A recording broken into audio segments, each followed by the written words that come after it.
મર્યાદા પુરુષોત્તમ શ્રી રામચંદ્ર. ત્રેતાયુગ પૂર્ણતાને આરે હતો. સંસારમાં રાક્ષસોની તાકાત ખૂબ વધી ગઈ હતી. તે સમયે સરયુ નદીના કિનારે આવેલા અયોધ્યા નગરીમાં રાજા દશરથ રાજ્ય કરતા હતા. તેમના 4 પુત્ર હતા: રામચંદ્ર, લક્ષ્મણ, ભરત અને શત્રુઘ્ન. રામચંદ્ર આ બધામાં સૌથી મોટા હતા. આમ તો 4 ભાઈઓ માતા પિતા અને વડીલોની આજ્ઞાનું હસતા હસતા પાલન કરતા.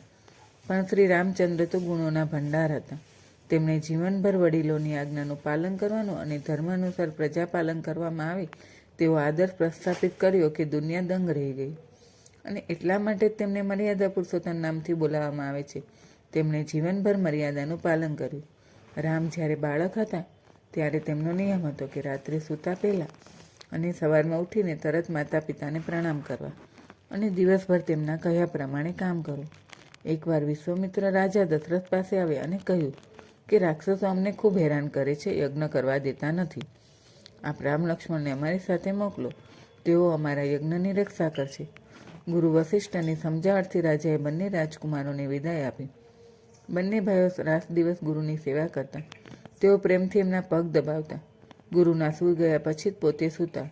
વહેલી સવારે ગુરુદેવ ઉઠે તે પહેલાં પોતે ઉઠી જતા. તેમની દરેક પ્રકારે સેવા જાતે કરતા હતા. તેમની દરેક આજ્ઞાનું પાલન કરતા અને જમીન પર સૂતા. તેમની સેવાથી ખુશ થઈ વિશ્વામિત્રએ તેમને શસ્ત્રો આપ્યા. તે શસ્ત્રોથી જ રામ લક્ષ્મણે મોટા મોટા રાક્ષસોને મારી નાખ્યા અને યશ પ્રાપ્ત કર્યો. વળી ઋષિ વિશ્વામિત્રનો યજ્ઞ પણ પૂરો થયો. હવે ભગવાન રામના માતા પિતાની આજ્ઞા પાલનની વાત પણ તમે સાંભળો. રામ હંમેશા માતા અને પિતાની દરેક આજ્ઞાનું પાલન કરતા અને તેમની આજ્ઞાનું પાલન કરવું તે પોતાનો ધર્મ માનતા હતા. રાજા દશરથ હવે ઘરડા થઈ ગયા હતા. તેમણે રામને રાજા બનાવવાની ઈચ્છા પ્રગટ કરી. તે સમયે ભરત અને શત્રુઘ્ન મોસાળમાં હતા. આખા નગરને શણગારવામાં આવ્યું અને ઉત્સવ ઉજવવામાં આવ્યા. જ્યારે રાણીઓ આ વાતની ખબર પડી તો રાણીએ પોતાના ભવાનો શણગારવા લાગ્યા. પરંતુ વિધાતાની મરજી કંઈક જુદી જ હતી.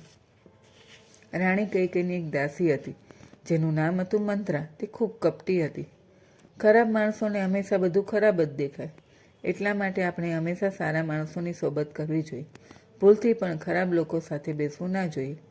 તે આ બધું જાણીને ઈર્ષાથી બળી ગઈ.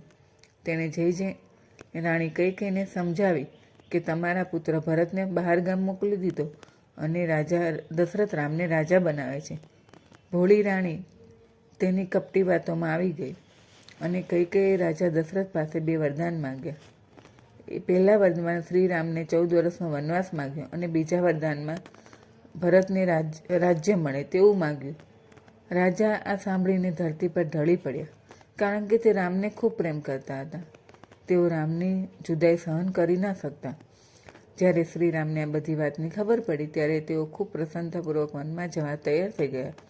તેમણે કૈકેયીને હાથ જોડીને કહ્યું, હે માતા, તમે પિતાજીને શું કામ તકલીફ આપી? મને જ કહી દીધું હોત તો હું તમારી દરેક આજ્ઞાનું પ્રાણના ભોગે પણ પાલન કરત. આટલું કહીને રામે રજવાડી વસ્ત્રો ઉતારી દીધા અને વલ્કમ ધારણ કરી લીધું અને વનમાં જવા તૈયાર થઈ ગયો. તેઓ સીધા માતા કૌશલ્યા પાસે ગયા અને તેમના ચરણ સ્પર્શ કર્યા અને તેમના આશીર્વાદ મેળવી રાજા વનમાં જવા નીકળી પડ્યા. લક્ષ્મણ અને સીતાજી પણ તેમનો વિયોગ સહન કરી શકતા નહોતા. તેથી તેઓ પણ રામની સાથે વનમાં જવા નીકળ્યા. 3 જણા વનમાં જતી વખતે પિતા દશરથ અને રાણી કૈકેયીના ચરણ સ્પર્શ કર્યા અને વનમાં જવા ચાલી નીકળ્યા. આ પછી રાજા દશરથ રામનો વિયોગ સહન ન કરી શક્યા અને સ્વર્ગમાં સિધાવ્યા. ગુરુ વશિષ્ઠએ ભરત અને શત્રુઘ્નને મોસાળથી પાછા બોલાવ્યા. જ્યારે ભરતને પિતા દશરથનું મૃત્યુ અને મોટા ભાઈને વનમાં જવાના સમાચાર સાંભળ્યા ત્યારે તેનું હૃદય રડી ઉઠ્યું. તેણે રાજા બનવાનું સ્વીકાર ના કર્યું. સેના, માતાઓ અને ગુરુજનને લઈને સીધા તેઓ વનમાં ગયા અને રામને પાછા લાવવા માટે મનાવ્યા. પણ રામ ના પાછા આવ્યા.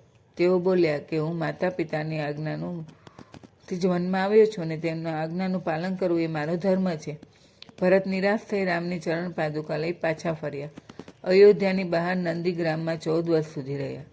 ભગવાન રામના પાછા ફરવા સુધી તેઓ વનવાસી જેવું કંદમૂળ ખાઈને ઝૂંપડીમાં રહી તપસ્વી જેવું કઠોર જીવન વિતાવ્યું અને રામ રાજ્યનું કામ પણ કરતા રહ્યા. 14 વર્ષ વીતી ગયા પછી શ્રી રામચંદ્ર પાછા આવ્યા અને અયોધ્યાને ત્યારે દીપમાળથી શણગારવામાં આવી અને રામને રાજા બનાવવામાં આવ્યા. જ્યાં સુધી રામ જીવતા રહ્યા ત્યાં સુધી એણે એક સુંદર રીતે રાજ્ય ચલાવ્યું. આજે પણ લોકો રામ રાજ્યના ગુણ ગાય છે. તે સમયે ચોર ન હતા, કોઈ ખોટું ના બોલતા, સદાચારી જીવન જીવતા અને બંને સમયે સંધ્યાવંદના કરતા. માતા પિતા જ્યાં સુધી જીવતા હોય ત્યાં સુધી પુત્રનું મૃત્યુ નહોતું થતું. દર વર્ષે સારો વરસાદ થતો હતો. બધા સુખી હતા. પૃથ્વી ધન ધાનથી ભરેલી હતી.